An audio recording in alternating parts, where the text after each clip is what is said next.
Bonjour Arona, bonjour à tous les auditeurs de Salam Sénégal. Aujourd'hui dans les échos de l'écho, on va parler de l'éthique dans le management. Pourquoi le manager devrait cultiver l'éthique dans sa gestion au sein de l'administration? Nous avons posé la question à Mohamed Nian. Il est expert en conformité, passionné de gouvernance publique, avec une expérience dans le domaine des banques et assurances. L'éthique pourrait être définie comme étant l'application des principes ou valeurs qui permettent la conduite au quotidien des affaires. Elle concerne donc toutes les décisions et comportements discrétionnaires et même peut-être non régulés. Quand on parle d'éthique en entreprise ou dans une administration, on vise à la fois les comportements individuels des salariés et le comportement de l'entreprise ou de l'administration en elle-même, en tant que personne morale, dans sa stratégie et dans sa conduite des affaires au quotidien, les deux étant forcément liés. La création d'une culture éthique est essentielle à la gestion d'une organisation réussie et durable. Dans un environnement actuel de plus en plus complexe, de plus en plus exigeant, un comportement et une prise de décision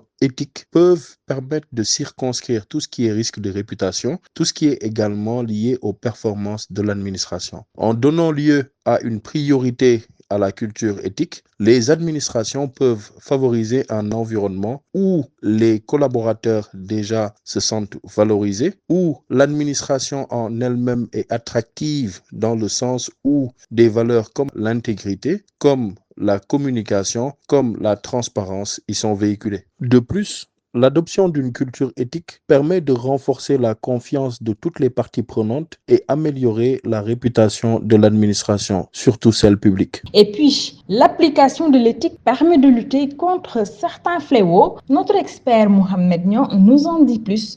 Réécoutons-le. À ce titre, les codes de conduite et la formation en matière d'éthique figurent parmi les instruments les plus utilisés afin de lutter contre certains fléaux comme la corruption, la malgouvernance, la fraude. S'agissant de l'application de l'éthique dans la gestion au quotidien, il faudrait se poser la question de savoir sur quelles valeurs doit se fonder l'éthique dans l'administration publique. Naturellement, nous allons répondre par la légalité, par la transparence, par la neutralité, par l'intégrité, par l'efficience. C'est pour juste dire que ces valeurs aujourd'hui doivent être incarnées sans conteste et doivent devenir des valeurs appliquées au niveau de l'administration dans sa généralité. Voilà Arona, c'était tout pour aujourd'hui. Les échos de l'écho revient la semaine prochaine.